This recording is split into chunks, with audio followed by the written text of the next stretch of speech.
Tinapay mula sa langit. A daily morning devotion with CRC family.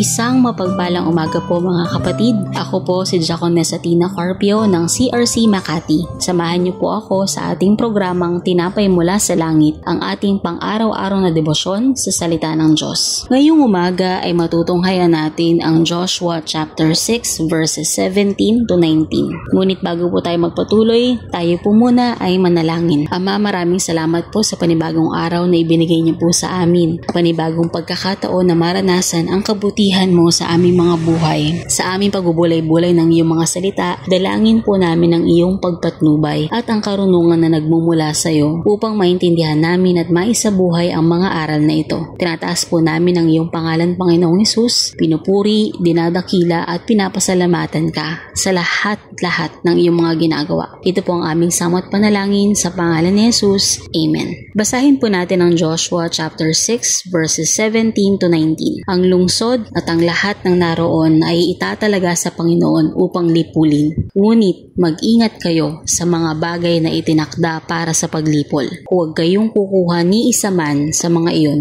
upang hindi kayo mapasama sa paglipol at magdulot ng kapahamakan sa kampo ng Israel. Bago wasakin ang Jericho, malinaw ang utos ng Diyos. Ang lahat ng bagay sa lungsod ay nakalaan sa Kanya. Ang ilang bagay ay dapat sirain bilang tanda ng kabanalan, habang ang ginto, pilak at mamahaling kagamitan ay dapat ilan sa kaba ng Diyos. Ito ay hindi tungkol sa kayamanan o gantimpala man. Ito ay tungkol sa pagsunod at kabanalan. Kapag ang isang bagay ay inihandog na sa Diyos, ito ay hindi na sa atin. Kapag tayo ay kumuha ng anumang hindi inilalaan para sa atin, sinisira natin ang tiwala at kabanalan na hinihingi ng Diyos sa Kanyang bayan. Tanungin natin ang ating mga sarili. Meron ba akong kinakapitan na sinabi na ng Diyos na bitawan ko? May kasalanan ba akong tinatago, ugali na hindi maiwan or bagay na inuuna ko kaysa sa Diyos? Tulad ng utos niya sa Israel, nais ng Diyos na italaga natin sa Kanya ang lahat ng bahagi ng ating buhay. Hindi natin dapat kunin ang para sa Kanya o ang mga bagay na sinasabi niyang sirain dahil ang pagsuway ay laging may kapalit na kapahamakan.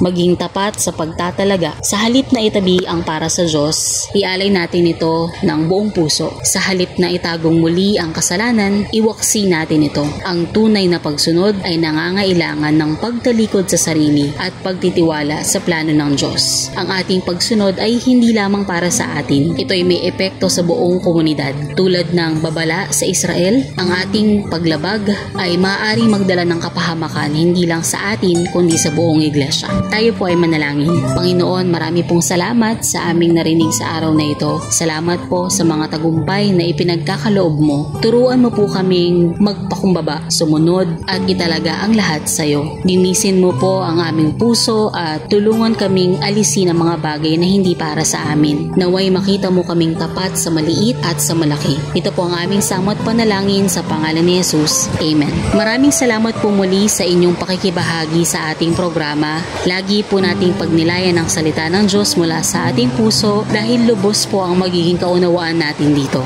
Muli po ninyo kaming samahan bukas sa pagninilay ng kanyang mga salita dito sa Tinapay Mula sa Langit. Malaya din po ninyong i-share ang video na ito upang kayo din ay maging pagpapala sa iba. Pagpalain po tayo ng Panginoon at magandang umaga po.